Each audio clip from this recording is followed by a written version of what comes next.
everyone, my name is David James Purba. You guys can call me David. I'm from SMP Solidarity School Centraland, and today I want to presentation about genetic and system reproductive system. Uh, our learning objective is first human reproductive system, and the second is human reproductive organs, and the third is genetic, and the fourth or the last is genetic systems. First, human reproductive system definition. The human reproductive system is an organ system that has the responsibility to produce of offspring through the role of internal and external organs, hormones, and fluids in the body of each gender. There are two human genders. The first is male and second is female.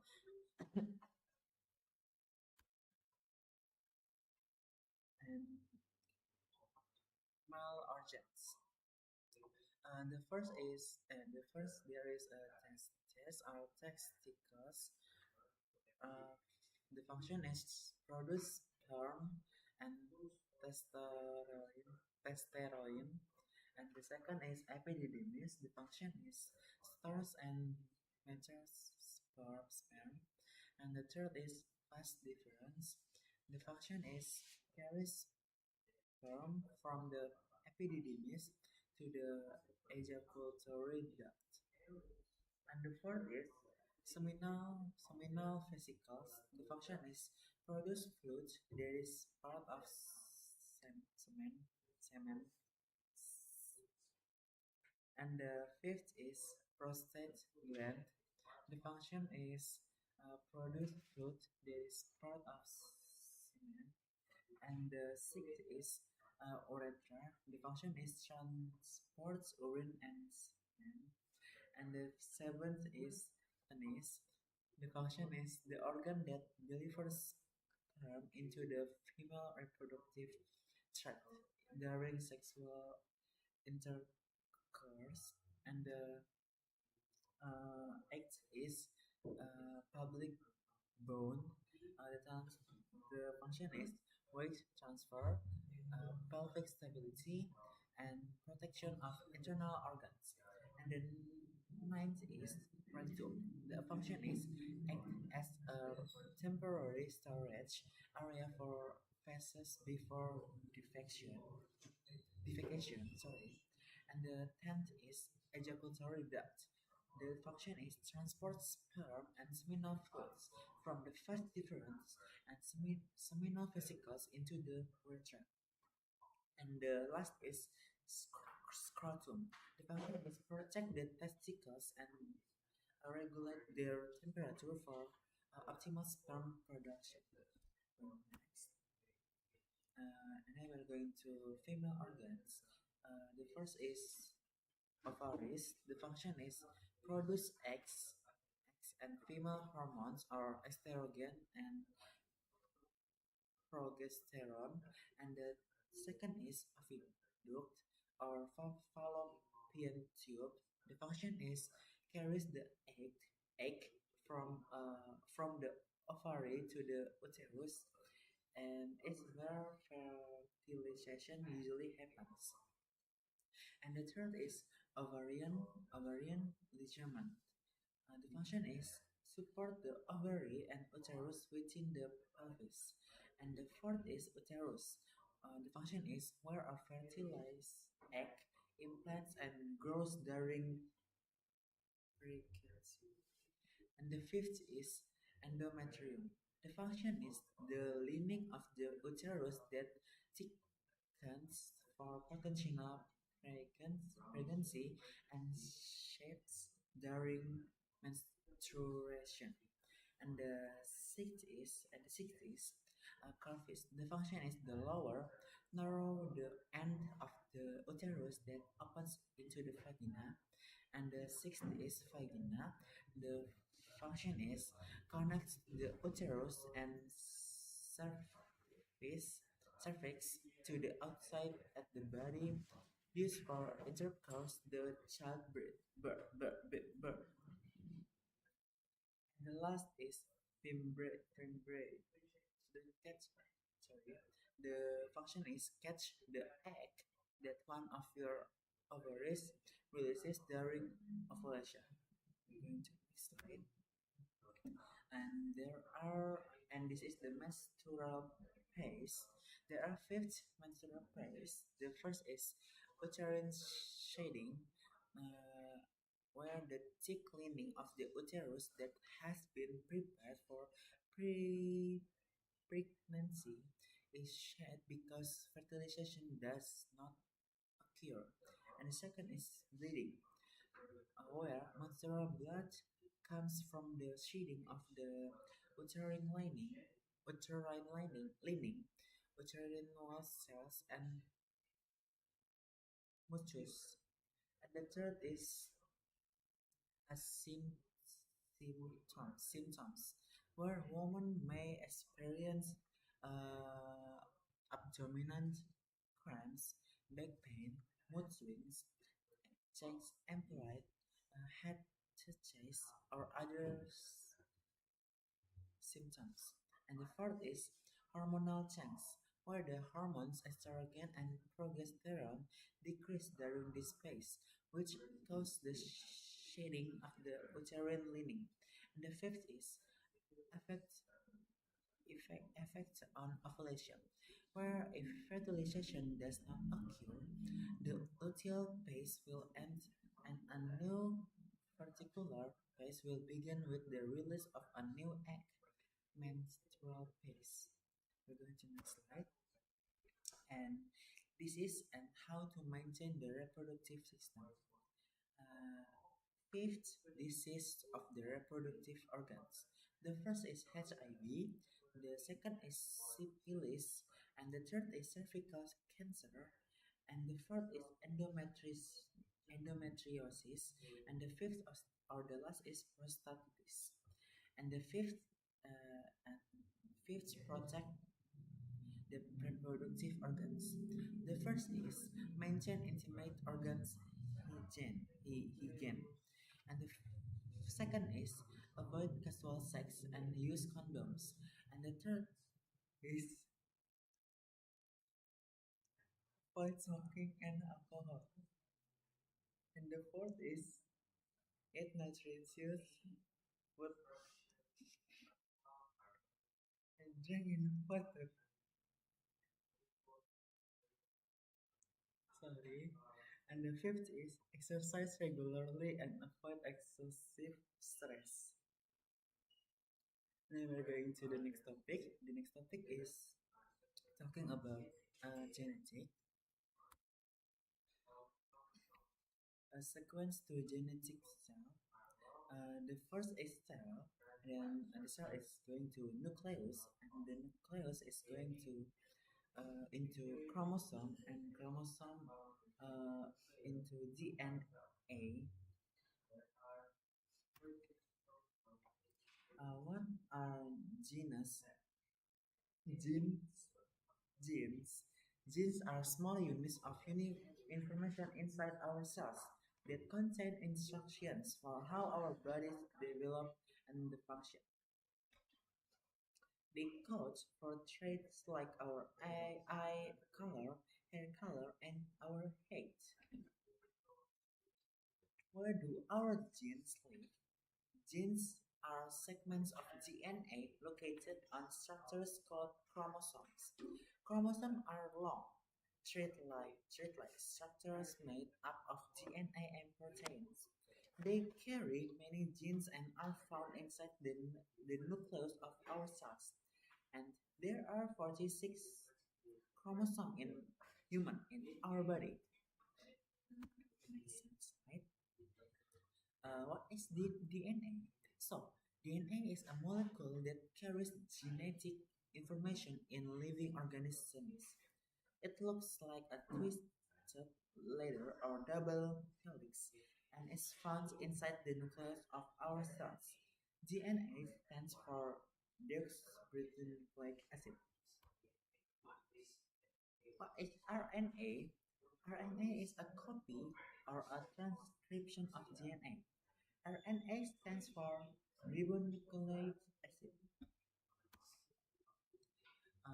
Difference between DNA and RNA. The difference is first nucleotides. DNA is adenine, guanine, cytosine, and thymine. Uh, and RNA is adenine, guanine, cytosine, and uracil. And the second is number of chains. In DNA is two, but in RNA is one. And the third is location. DNA mostly in the nucleus or not concentrated, but size in mitochondriasis. In RNA, mainly in the cytosine. And the fourth is composition. In DNA is deoxyribose, and in RNA is ribose. And the fifth or the last is shape. In DNA is storing genetic information. In RNA is transfer and transport proteins. Next slide. Why do we need genes? We need genes because they contain the instructions for building and maintaining our bodies. They, they also play a crucial role in passing traits from parents to children through reproduction. Law of inheritance. This is the picture of Gregor Johann Mendel. So, Mendel's law of inheritance explains how traits are passed, passed from parent to offspring that consists of two main laws. The law of segregation of Mendel, the first Mendel, and the law of independent assortment of the second Mendel. First Mendel law, in the formation of gamete cells, sorry, allele pairs of the same gene will spread separately. The second, sorry, the second Mendel's law, in the crossing of the two or more traits, the inherent change of these death traits will occur independently, meaning that one trait will not affect inherent change of the other traits. There is a monohybrid cross, cross between two individuals but with one different trait. Note, dominant, trait that covers another trait, recursive, and covered trait. Example. Yeah, you guys can see, yeah, this is the example. I hope you guys can understand it. The hybrid cross. A cross between two individuals but with two different traits. Do note, homozygous condition in which an individual has two identical alleles for a particular gene. Uh, Heterogenesis condition in which an individual has two different alleles for a particular gene, one dominant and one recessive. And the example is that one. You guys can see it. Yeah. Inheritance of traits. Inheritance of traits, also known as heredity, is the process of passing traits from parents to their offspring. Inheritance of traits. Inheritance describes how certain characteristics, such as eye color, height, or a tendency to disease, can be passed from one generation to the next. Genes act as a unit of genetic information that control their characteristics. The process of inheritance of living creatures. All living creatures that mate or reproduce will go through the process of fusion of sperm cells or male cells with egg cells or female cells. Egg cells and sperm cells each carry their own genes of chromosome. The result of this function is a zygote. The zygote that is informed contains a combination of genes and chromosomes from the parents. This explains how the characteristic and physical vitality of the parent can be inherited to their offspring or children. Chromosomes, types, and their role in inheritance of traits.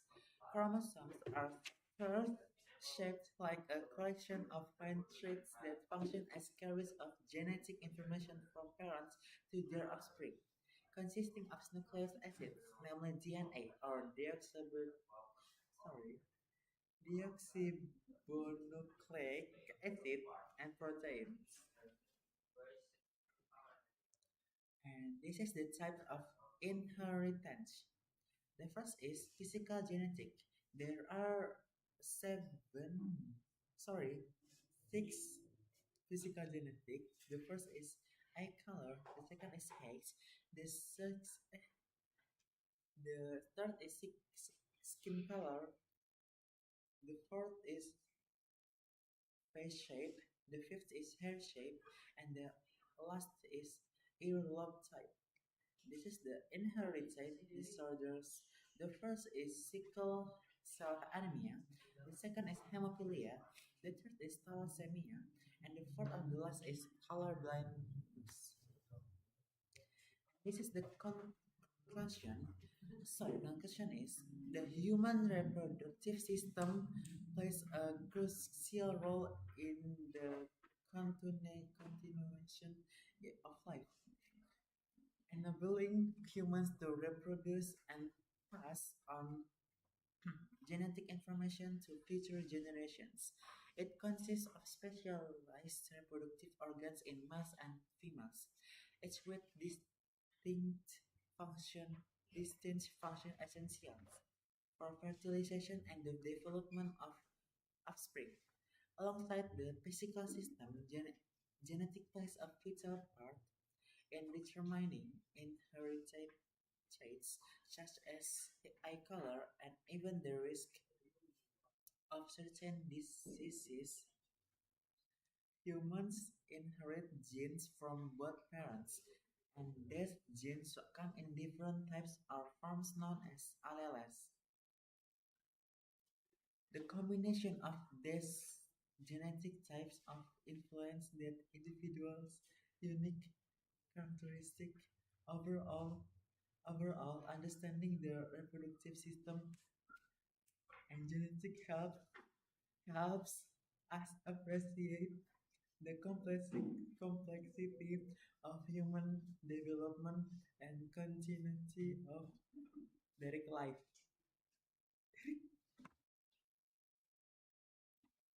That's all from me.